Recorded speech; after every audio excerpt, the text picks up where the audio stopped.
Hello friends, আসসালামু আলাইকুম। কেমন আছেন সবাই? আশা করি সবাই অনেক ভালো আছেন।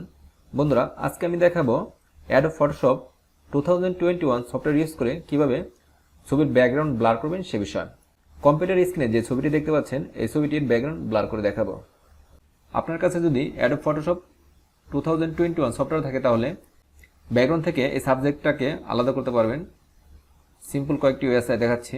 Object selection tool, mouse drag করে এক ক্লিকেই চাইলে এই ব্যাকগ্রাউন্ড থেকে ছবিটাকে আলাদা করতে পারেন। দেখতে পাচ্ছেন সিলেকশন হয়ে গেছে এক ক্লিকেই।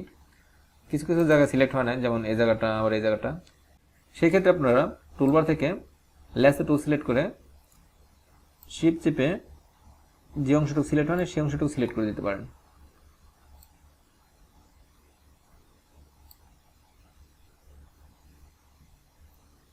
সিলেকশন করার একটি ওয়েস আমি দেখাচ্ছি। সিলেক্ট অবস্থা আছে, সিলেক্ট, ডিসিলেক্ট। আপনি চাইলে এখান থেকে করতে পারেন সিলেক্ট সাবজেক্ট।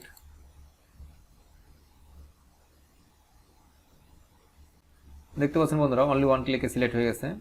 আর যে অংশটুকু সিলেক্ট হবে না সেই অংশটুকু আমার ওই দেখানো ওয়েতেই ল্যাসো টুল সিলেক্ট করবেন, তারপর শিফট চেপে সেই অংশটুকু এভাবে সিলেক্ট করে দিতে পারবেন। এখন আমি এই ব্যাকগ্রাউন্ড থেকে ছবিটাকে আলাদা করব। কন্ট্রোল জে প্রেস করলাম। বন্ধুরা দেখতে পাচ্ছেন আমার ব্যাকগ্রাউন্ড ডিলিট হয়ে গেছে, অনলি ছবিটা আছে। আমি এই ব্যাকগ্রাউন্ডটা সিলেক্ট করলাম। এখন আমি ব্যাকগ্রাউন্ডটা ব্লার করব। আপনারা ফিল্টার আসবেন, ফিল্টার মেনুতে, তারপর ব্লার, গুসিন ব্লার। এখান থেকে আপনারা আপনাদের প্রয়োজন মতো ব্লার করতে পারবেন। চাইলে কমিয়েও দিতে পারবেন, আমি দেখাচ্ছি। এরকম হালকাও রাখতে পারেন, আবার একটু ডিপও করে দিতে পারেন। আর একটু বাড়িয়ে দিই। আপনাদের প্রয়োজন মতো ব্যাকগ্রাউন্ড ব্লার করতে পারবেন এখান থেকে। ওকে, তারপর লেয়ার 1 সিলেকশন করলাম। চাইলে আপনারা এই ছবির ব্রাইটনেসটাও বাড়িয়ে দিতে পারেন। সেই ক্ষেত্রে ফিল্টার আসবেন, ক্যামেরা র ফিল্টার।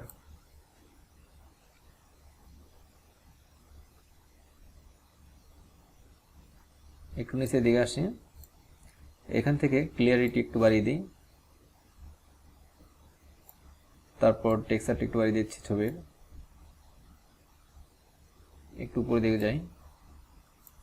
আপনারা চাইলে ছবির কালারও একটু চেঞ্জ করতে পারেন, এরকম গ্রিনও করতে পারেন, লাইটও করতে পারেন। আমি একটু হালকা একটু এলো বাড়িয়ে দিচ্ছি। Before after. ওকে, ফাইলটা এখন আমি সেভ দিব। File, save S, blur, background in.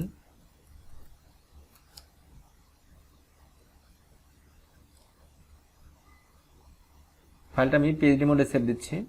Save. বন্ধুরা, আমার দেখুন সিম্পল স্টেপ ফলো করে আপনারা যে কোনো ছবির ব্যাকগ্রাউন্ড ব্লার করতে পারেন। আমার এই টেকনিকটা যদি ভালো লেগে থাকে ভিডিওতে একটি লাইক দিবেন। আর আপনি যদি আমার চ্যানেল নতুন দর্শক হয়ে থাকেন, প্লিজ আমার চ্যানেলটা সাবস্ক্রাইব করে পাশে থাকবেন। কথা হবে নেক্সট ভিডিওতে। সে পর্যন্ত সবাই ভালো থাকবেন। আল্লাহ হাফেজ।